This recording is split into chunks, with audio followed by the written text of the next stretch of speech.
nông cả kẹo kẹo chang lung ai không ai hoài loa sa mê nắm khát cầm khát chi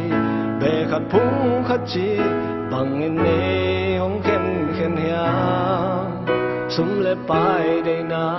mình lệ vàng đây mắt ang sung bé bé khi khoa loa na lâm đô tôn hậu na phung chừng lâu biêu na tung xe mang mê linh ma mắc cài lệ xe tên ina đây sang na mai làm sao bị ghé linh hồn nào ta ngủ rồi tên chung măng thắt xe lô điềm điềm liai liai chiều miang na úp xe lệ cầm lên nằm thu tê tu lệ kéo bằng khen non cây ni thu lệ lá cần nhìn khỏi ta không ai ni cầm lên nằm miên nông à kê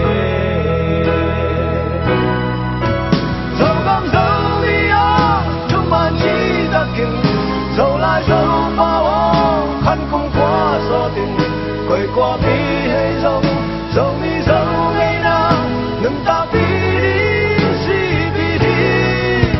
dẫu găm lấy tăng hoa đang bằng hông nam miền dẫu găm dẫu bi ô khen hậu đi loài dẫu găm ô dẫu mi lưng ngom hông ba đi hàng son bóng ngâu lên nào hàng lùng chân đi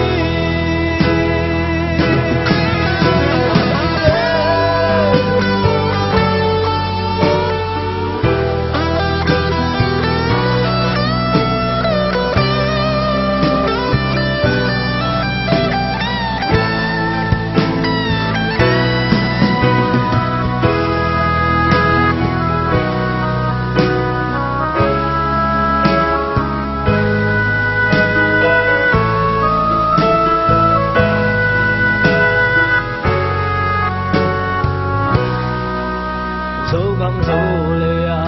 con găm bài găm ma tuổi tí ga đã dẫu mi thế ô in quan mừng tàng nàng về là phung bó bi hòa lệ tuổi hông chiều dẫu găm ngài chi dẫu mi đi tiếng chi chiếc trang đón bằng ít toa dẫu điềm hai bằng nông chia đi hai bằng ngã lại bằng không hoa lên hông à kê mai pan chia ta han cham na xem ni ina in thu xa thu pha tung dẫu găm lệ tăng pan ngân tạc chỉ thấy na xia niềm tươi bằng loan đi ngang in qua nô lần nào yang na qua lệ tươi găm lên ngắm mà đi ngay sa biu na ina ve na to apekha mi de tung san mang mê lên làng nghe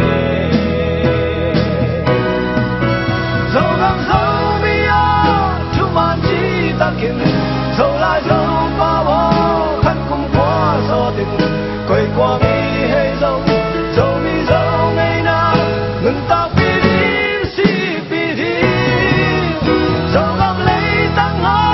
đang bằng hông nam miền dẫu găm dẫu mi ô khen hồng ý loài dẫu găm mô dẫu mi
ရှင်းပြည်မြောက်ပိုင်းနောက်ဆုံးလှိုင်းစီစဉ်ကနေပြီးတော့မှကြိုဆိုလိုက်ပါတယ်ရှင်ကျမတို့ဒီအစီအစဉ်ကတော့ကျမတို့ချင်းပြည်မြောက်ပိုင်းနောက်ဆုံးလှိုင်းရဲ့ project တွေဖြစ်တဲ့ project တွေအားလုံးထဲကတစ်ခုဖြစ်တဲ့ Freedom Land Ticket ကိစ္စကို update လုပ်သွားမှာဖြစ်ပါတယ်ရှင်အားလုံးသိကြတဲ့အတိုင်းကျမတို့ချင်းပြည်မြောက်ပိုင်းနောက်ဆုံးလှိုင်းတည်တည်မသိမ်းဖို့ပြင်ဆင်ဆဲကာလဖြစ်တဲ့အတွက်ကြောင့်မို့လို့ကျမတို့ project တစ်ခုဖြစ်တဲ့ Freedom Land Ticket ဆိုလို့ရှိရင်ကနဦးမှာတော့ကျမတို့ March လ30ရက်နေ့မှာ ticket ဖွင့်ဖို့ရန်အတွက်ရည်ရွယ်ထားတော့လဲကျမတို့အများပြည်သူအားလုံးတည်ကြတဲ့အတိုင်းပဲခက်ခဲမျိုးကြောင့်မို့လို့ကျမတို့ရက်ဆိုင်ငံ့ပြီးတော့မှရရွှေလိုက်တာဖြစ်ပါတယ်ရှင်ဒီဟာအကြောင်းကိုကျမတို့ကြော်ညာပေးသွားမှာဖြစ်ပါတယ်အဓိကကတော့ကျမတို့ဘာကြောင့်ရက်ဆိုင်ငံ့တာလဲဘာတွေထည့်သွင်းသွားပြီးတော့မှဘယ်လိုတွေပြောင်းလဲသွားလဲဆိုတာကိုကျမတို့ခဏနေရှင်းပြသွားမှာဖြစ်ပါတယ်ရှင်ကျမကတော့ညဉ့်ညံဖြစ်ပါတယ်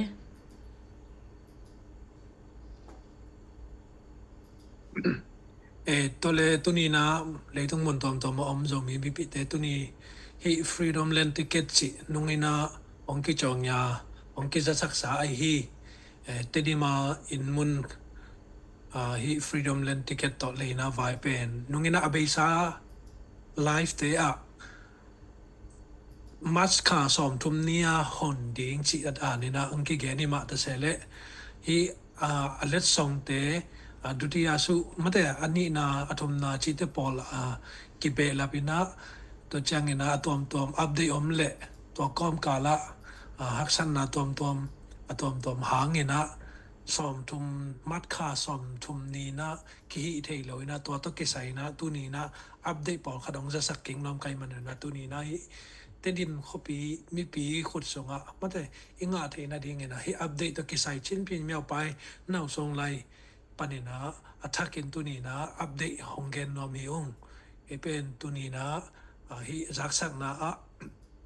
ticket hi freedom land ticket vai to kisaina hi zaksak na ong pa na lian hi ing chi to hongen ma san mung โอเคပါကျမတို့ဒီချင်းပြည်မြောက်ပိုင်းနောက်ဆုံး line ရဲ့ကျမတို့ project တွေကို run နေတဲ့အချိန်မှာပဲဒီ Freedom Land Ticket အတွက်ကိုကျမတို့ရောင်းချနေစီမှာပဲနိုင်ငံတော်တကာမှာရှိတဲ့တော်လန်ပြည်သူတွေကနေပြီးတော့မှတစ်ခက်နဲ့ဝယ်ယူအားပေးထားပြီးတော့မှကျမတို့လိုရှင်နဲ့ရည်ရွယ်ထားတဲ့ target amount တော့ပြီးတော့မပြည့်မီသေးပါဘူးဒီကာလအတွင်းမှာပဲတချို့ပြည်သူတွေကနေပြီးတော့မှအင်မတန်မှခွန်အားရပြီးတော့မှကျမတို့ကိုဆက်လက်ပြီးတော့မှပါဝင်ရှင်တဲ့အတွက်ကြောင့်မို့လို့ဒီထောက်ဖို့ရတနာတွေပေါ့နော်ထောက်ဖို့အလှူတွေကျမတို့ကိုလာပြီးတော့မှပေးဖို့လှူဒါန်းထားတာတွေရှိပါတယ်ဒါတွေကိုဒေါ်လာပြည်သူတွေကဒီ ticket ကကြတော့ကျမတို့ဒေါ်လာ90ဖြစ်တဲ့အတွက်ကြောင့်မို့လို့ပထမကနဦးမှာဆိုလို့ရှိရင်เนาะကျမတို့ပထမစု one price ပေါ့เนาะ3500ကျမတို့ဒီတိမျိုးလေကောင်မှာရှိတယ်ခြံပေါ့เนาะကျမတို့3500မြေကွက်ကိုပိုင်ဆိုင်ရရှိမှာဖြစ်ပြီးတော့မှအခုခါမှာဆိုလို့ရှိရင်เนาะကျမတို့စုတွေကိုထပ်မံပြီးတော့မှတိုးချဲ့ထားပါတယ်ကျမတို့ကာလကိုလည်းကျမတို့တိုးချဲ့ထားပါတယ်ဒါကတော့ဇူလိုင်လ31ရက်နေ့အထိကိုကျမတို့ရက်ကိုတိုးရှဲလိုက်တာဖြစ်ပြီးတော့မှစုကြီးငွေတွေလည်းထပ်မံပြီးတော့မှတိုးရှဲထားပါတယ်စုကြီးငွေတွေကိုတော့ကျမတို့ခဏနေကြော်ညာပေးမှာဖြစ်ပါတယ်inahi freedom land ticket to kisaina ahun mate ticket to kisai ahun ding ahun jong ki khan to na to pen july kha som thum na khan ni to aki hong to aki khin to so ki na toy mane na to i khin na ahang pen pe hi dutiya su mate second prize that third prize si te pol pen ong ki be lap chang ina le to te ticket te jong aveka ki zwak nailo itaket ki nga nailo hi manina to hangina ani aki hin hi na to ani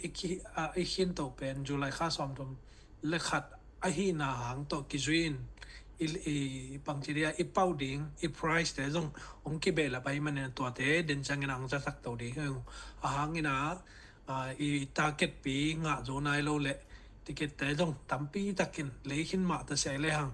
tampi tak ma jong chen lai manina tun atampi tak achen lai te song panina let song jong tampi tang ki be lap di ngai manina len ma alei sa ten jong ki lei be the alei nai lo ten jong ki lei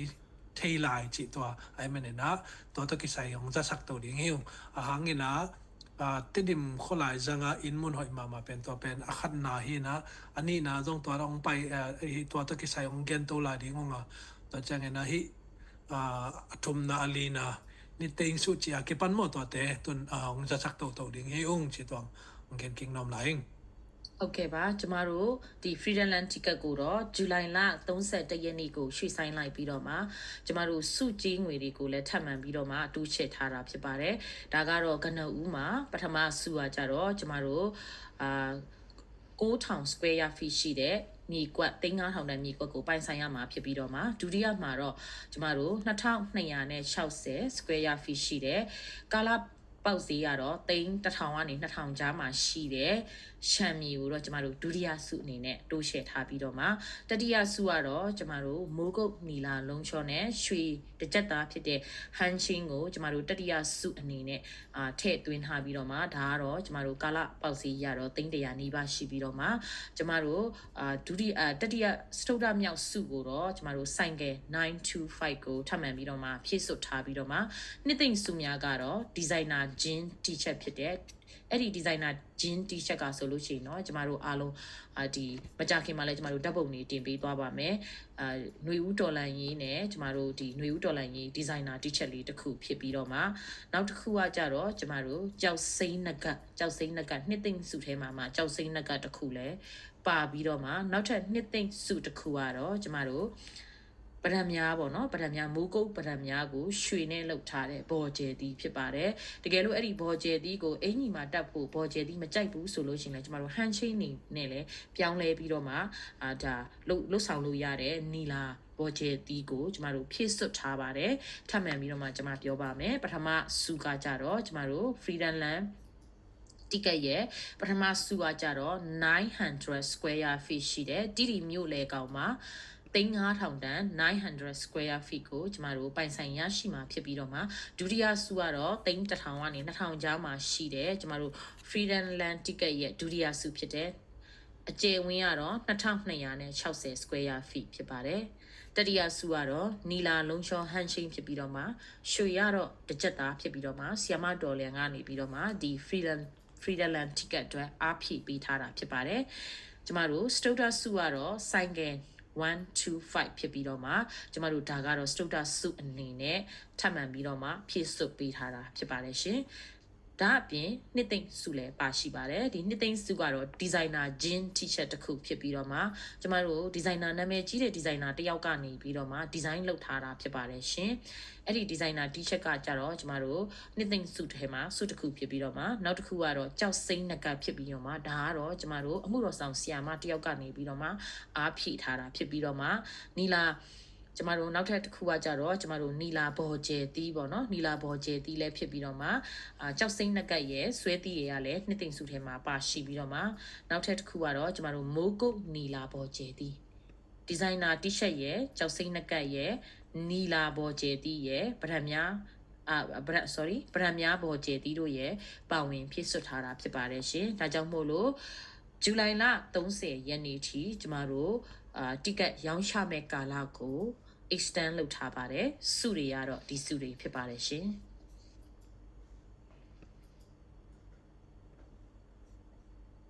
ဒီနာဆရာမနေနေအငကန်မှာပငင်နာFreedom Land ticket ไว้ตัวกิสัยนงเงินจงตามเวบิงกิแกนหิมาแต่เสร็จแล้วอัดนาเป็นsquare feet ตูลกว่าหมดตัวหินะตัวอันนี้นาเป็นตัว square feet ตูลนี่แหละจะนี่แหละสมกกมาแต่ตัวเป็นตัวไล่ตักซุมไอ้กับตัวไล่ตักซุมซีตัวบางทีละเป็นเต็งซา sorryเต็งซาปันเต็งซานี่ไอ้นะเนี่ยเดี๋ยวนั้นกันเต็งตูลคำปัดเต็ง sorry เต็งตูลขัดปันตูลนี่กี่กาลมั้งตัวเป็นอันนี้หนามั้งทุมนาเป็นนีลาลงชอบจีเป็นเฮนเชงที่ไอ้เป่าเป็นตาวจีเดียมมั้งขุดกิบุลเห็นตัวเป็นเซมาดอนเลียนมันไม่ที่ตัวลายที่ของเปียแค่เห็นตัวเป็นทุมนามั้งตัวอันนี้นาและทุมนาอันนี้นาปันนี่นาตัวที่นิติงสุดตัวแต่เป็นมาซาอีกนfast price เบกอากิเกนเห็นตุนตัวหางตัวตุนจุไลคาเบะอากิเห็นตัวนาหางเป็นดุติยาสุตติยาสุจิตปอลมาฟอร์ด price ที่อตัวมแต่อมกี้ไอ้มันตัวหางเงินนะกี่แบบรับตัวหินนี่ต้องที่เกย์ว่าลงกี่หลักนะที่แต่เป็นไอ้ป่าว่าต้องตั้มพี่ตักกี่แกนได้คนเลยนะคอลเป้าว่าปัตมีอาชีของมันแต่ที่ตัวด้านหินะเกย์จงอลิเมนต์จงแรงจงกี่เตลป่าหินะอินอเดียกินะที่เล่นมาที่ price อัตุมนาเป็นสามารถโดนเล่นองเปียกสักหินะแต่อลีนาเป็นไซเคิลเดนินจงอมินะไซเคิลเคนบู1 to 5มั้งนินดังเงินะอีบอลมาสักหลายจงตัวดันมาไซเคิลขัดจงกี่บอลหินแต่จังเงินะนี่เต็งสุเป็นที่ปวนยาดีไซน์นาจินเก็บบังดิจะนี่เงินะเห็นตัวของตัวจังเงินะเจ้าสิงนักกัดมาแต่บิลบาแต่จังเงินะบิลบาคิดจังฮี2 มันผ่าตัวแต่มาตัวแต่ฮีนะตัวเป็นที่เต็งองค์กี่เบลับตักจังเลยเดน่าอีกแกนสามารถบังเงินะอิติเกตอีจวงนะหางเอตาเกตเป็นกิงอาเซียงไหนลอยมันนี่นะจุลัยข้าเบียกิเขียนตัวให้มันเนี่ยตัวเป็นตัวนี้นะฮิดานเต็งองหลักหนอมฮิอุงจิมีปีตรงอ่ะขัดเวอทักเกนองแกนกิงหนอมุงโอเคပါကျမတို့ဒီticketဒီဇိုင်နာဒီကျမတို့ဓာတ်ပုံလေးတွေလုပ်ပေးတာကတော့ယောက်ျားလေးဆိုတော့လေဒီ brand များနဲ့နေလာကတ်တဲ့နေရာလေးတွေမှာနည်းနည်းလေးပြန်ပြလို့ရမလားမသိဘူးเนาะ technician တွေကအဲ့ဒီမှာကျမတို့ဒီကြောက်စင်းဆွဲသည်ဖြစ်ပါတယ်လို့เนาะနီလာဆွဲသည်မဟုတ်ပါဘူးနောက်တစ်ခုကကြတော့ဘော်ကျဲသည်တွေကကြတော့နီလာဘော်ကျဲသည်ဖြစ်ပါတယ်ပေါ့เนาะအဲ့ဒီတစ်ခုကတော့ကျမတို့တိတိကျကျပြန်မကြည့်လိုက်မိတဲ့အတွက်ကျမတို့အမှားပါလို့ဒါပေမဲ့နီလာနဲ့ပထမများနေရာမှာပေါ့เนาะအဲ့နေရာလေး switch လိုက်တယ်ဆိုလို့ရှိရင်တော့ကျမတို့ဒါနီလာဥစားပထမများပေါ်ကျဲသည်ဖြစ်တယ်ပေါ့เนาะကြောက်စိမ့်ဖြစ်ပါတယ်ဒါကကြတော့ကြောက်စိမ့်ဆွဲသည်ဖြစ်ပါတယ်ကြောက်စိမ့်နဲ့ဆွဲသည်ပေါ့เนาะကြောက်စိမ့်နဲ့စိတ်နဲ့ဆွဲသည်ဖြစ်ပါတယ်လို့ဒီတစ်ခုကကြတော့ကြောက်စိမ့်နှစ်ကဖြစ်ပါမယ်ဆိုတော့ပထမများပေါ်ကျဲသည်ဖြစ်ပါတယ်မူကုတ်ပထမများတွေဖြစ်ပါတယ်ရှင်ဒါကတော့iteเป็นที่ตัวองกิหลักแต่เป็นอามันเงี้ยแต่จงชิ้นพิมพ์เอาไปน่าส่งไลน์เพย์สามอ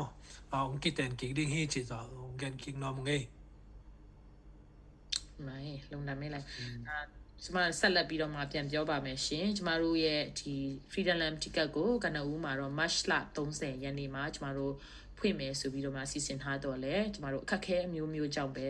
ဖြစ်ပြီးတော့မှနောက်တစ်ခုကကြတော့ကျမတို့ရဲ့ဒီရောင်းထားတဲ့ target amount လည်းမပြည့်သေးတဲ့အပြင်ကိုဒါပါဝင်တဲ့သူတွေကလည်းထပ်မံပြီးတော့မှပေါ်ပေါက်လာတဲ့အတွက်ကြောင့်မို့လို့ထပ်မံပြီးအားဖြည့်ရှင်နေဆိုတဲ့အတွက်ကြောင့်မို့လို့ကျမတို့စုတွေကိုလည်းတိုးရှစ်ထားတာဖြစ်ပြီးတော့မှကျမတို့ရက်ကိုလည်းပြန်လည်ပြီးတော့မှ extend ထားတာဖြစ်ပါတယ်နောက်ထပ်တစ်ခုကတော့ကျမတို့ဒီစုတွေပေါက်တဲ့အခါမှာပေါ့နော်တချို့တွေကကြတော့ကျမတို့တောင်ပေါ်မှာနေထိုင်တဲ့သူတွေမပါပဲမြေပြက်မှာလဲပေါ့နော်ကျမတို့ကြိုးစားပြီးတော့မှပါဝင်တဲ့သူတွေရှိတဲ့အတွက်ကြောင့်မို့လို့မြေပြက်မှာပါဝင်ကြိုးစားတဲ့သူတွေအတွက်ကကြတော့ကျမတို့ cash နဲ့ပေါ့နော်ပြန်လဲပြီးတော့မှငွေသားကိုထုတ်ယူရှင်နေဆိုလို့ရှိရင်တော့တိတိမြို့သိမ်းပြီးတော့မှ3လကြာတဲ့အခါမှာကျမတို့ 65% ကိုကျမတို့ငွေသားထုတ်ယူလို့ရတယ်ဆိုတဲ့အကြောင်းကိုလည်းသတင်းကောင်းပါပြစီရှင်တချို့က ticket ဝယ်တဲ့အခါမှာတောင်ပေါ်မှာနေမှာမဟုတ်တဲ့အတွက်ကြောင့်မို့လို့တချို့ကစိုးရိမ်ပြီးတော့မှစိုးရိမ်တဲ့သူတွေရှိကြပါတယ်ရှင်ဒီချက်ကတော့ငွေသားထုတ်ယူလို့ရပါတယ်ငွေသားကိုတော့ကျမတို့တိတိမြို့သိမ်းပြီးသွားတဲ့ခါကျလို့ရှိရင်3လအကြာပြီးသွားလို့ရှိရင်တော့ကျမတို့ထုတ်ယူလို့ရပါတယ်ရှင်ฮีติเกตตะกิสายมาเดมีปีเตตุงะบังเกนนำกระยำเจปอขัดเตนะกำดังปันจงติเกตกิเลเป้าเลหังอัตเดมันละกิเตงโลดิงเกียดิงบังมันผัดน้ำยำอาชีพจงอ่างไอสุนขาจงอมเทดิงแต่เมื่อนี่นะเจนนี่นะฮีติเกตนั่นเลยนะหางันนะฮีเล็ดส่งเตนังส่งปันนี่นะเดียกนะขัดนาเลอันนี้นาเป็นเดนักเกนสามาบังเงินะสมมอตุไลตะกะกาลาเป้าจีสมแค่คนแค่ตัวเลยหังเป็นตัวเกนเตนายนะตัวอับขันนาและอันนี้นาบังเป็นเตดิมอีเต็งคิดเชียงไงนะขัดทุมคิดมอเตดิมอีเต็งคิดขัดทุมคิดเชียงไงนะassume มินจิเลหังเป็นสมเกนเตนายนะ fast price มันแต่ขัดบังเป็นบางยามจิเลเต็งตูลงาอีสอมกุกเลงาจะขายนงเป็นเตดิมเต็งคิดขัดทุมคิดจัง assuming ong ki pe thei ding hi chi to pen mi pi tong ang thei sang no mung ahangina gam danga na om le jong sum jong nga ding tate gam sunga na om le jong to dan ma ama terim teng khit changena athu awai a le tang pai ja le thu pai ja pen nuam taka ki vai hom thei pan ding azia atong mate hirana ki pum piak jau thei lo ai chang ne to hangena terim iteng khit khathum khit changena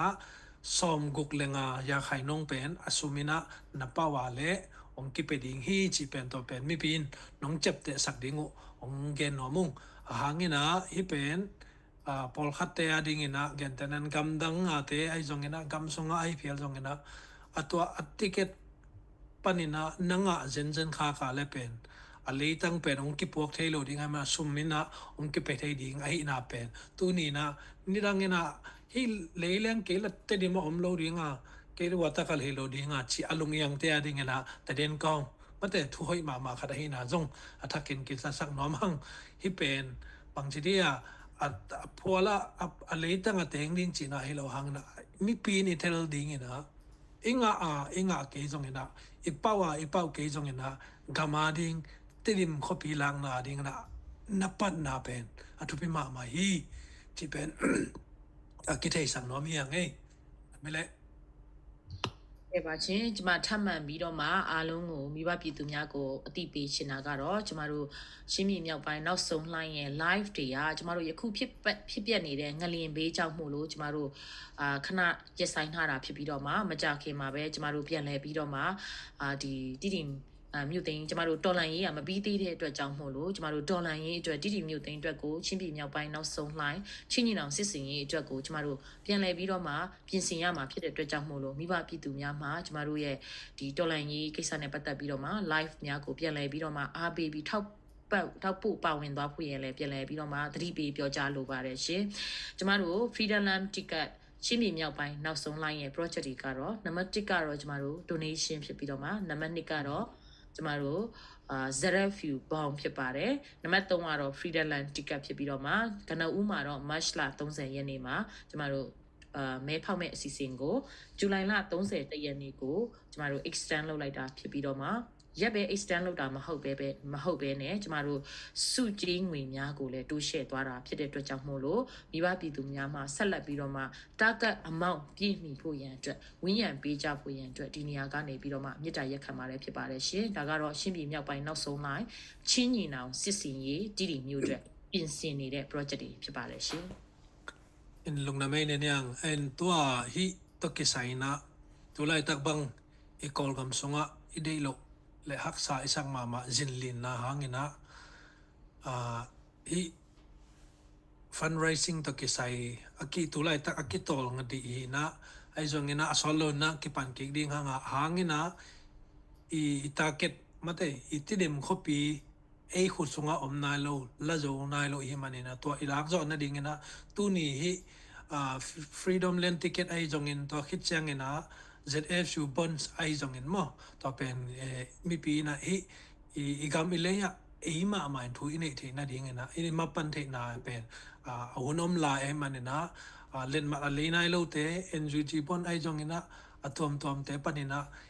khel the na ding hi to kisai pen don nop om le chin pi miao pai now song live Facebook page ai jong ina ko hia sama ne nyang te ai jong en ke mi mal kyang ma mai jong pin I page te ma te ZFU to aki na ZFU in na sep na page the PDF zolen page aki pan me se ing kha kun tel om le ing kha kun la to man na ahun aki hin to na le let song hi price te akibelam na tu ni na ong thei sang nuam mi pi to ngang cha sang nuam hiu hangina na khadi sep changina nungina mat kha som thum ni na ong ke sak ding hi ka chiu pen tun mi pi kyanga official taka aki auna ki hin na tate hi suji te pen akibelam na to changana sum a leitang la apola uploading te ading ina a leitang na dei ke jong na asum dangin ong ki peding hi chi official ta ka dena kongen sa tengu lung yang lo takina i gam ileya eima man thu ne ya te dim pen mi pi khut songa atun thei na ding na ki isep na isep sabana hisangena amanlang zo thei le tirim khopi ikhut emai khut songa on tun thei na dingena ma pangkhom dingena tunina athakin kizon nom hang don nop omte pen sok ta takina mi mal tunga ai jongin paste ai jongin ong dongun la yong kha kun toy manena tunina hito kisai update kongpiang nop na to teng hi lungdam ma mai lama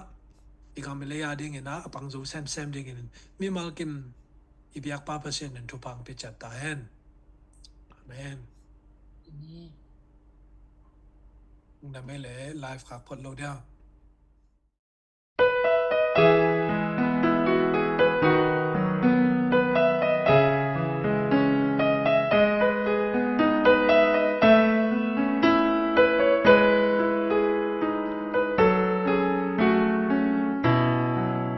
dấu mi inun zia lung ka kel chang lung ai không ai hoài loa sa mê nam khát cam khát chi bè khát phung khát chi bằng in nê ông khen hia sum le pai đây na min le vang đây man ang sung bè bè ki khoa loa na lam do ton hao na phung ching lo piu na tung xe mang mê linh ma mắc cài lệ xe tên in na đây sang na mai làm sao bị ghé linh hồn nào ta ngủ rồi tên chung mang thắt xe lô điềm liai chiều nhang na úp xe lệ cầm lên nằm thu tê tu lệ kêu bằng khen non cây ni thu lệ la cần nên khó đã không ai ni cầm lên nằm miền nông à kê dẫu gam dẫu đi á chúng bạn chỉ đã kinh dẫu lại dẫu bao khăn không qua gió tình quay qua bi hay dẫu dẫu mi dẫu ngày nào ngừng ta bi đi si bi đi dẫu gam lấy tăng hoa đang bằng không nam mình dẫu gam dẫu bi á khen hậu bi loài dẫu gam bỏ dẫu mi ngừng ngó mong ba đi hàng son mong nấu lên nào hàng lung chân đi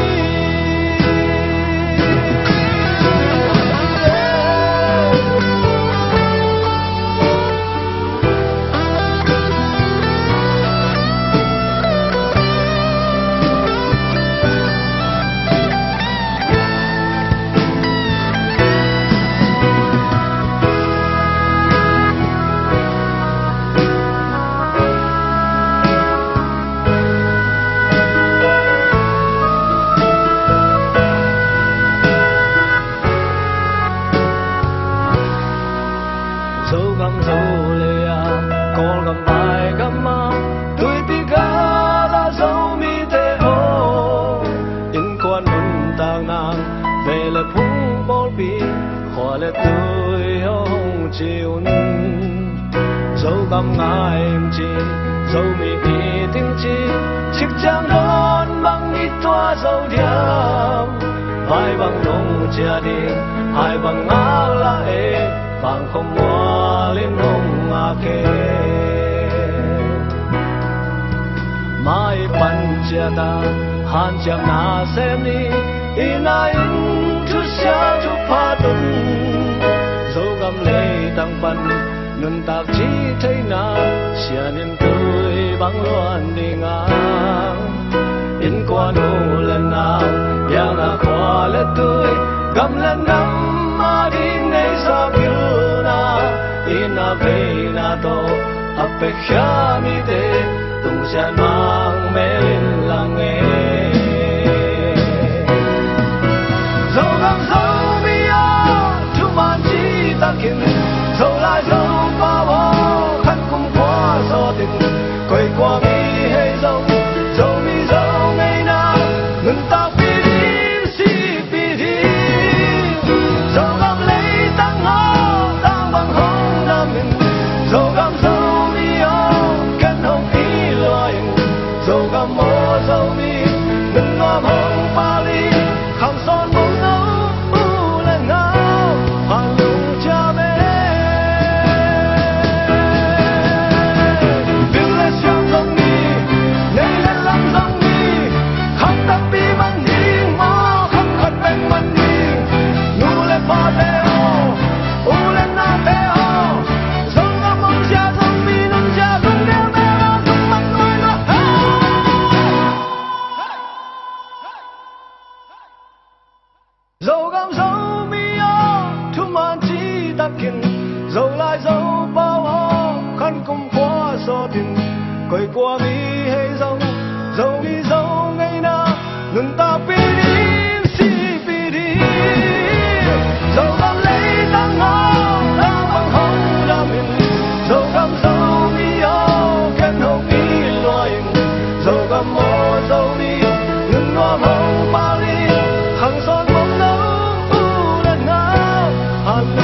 dấu mi nun zia lung ka kel chang lung ai không ai hoài loa sa mê nam khát cam khát chi bè khát phung khát chi bằng in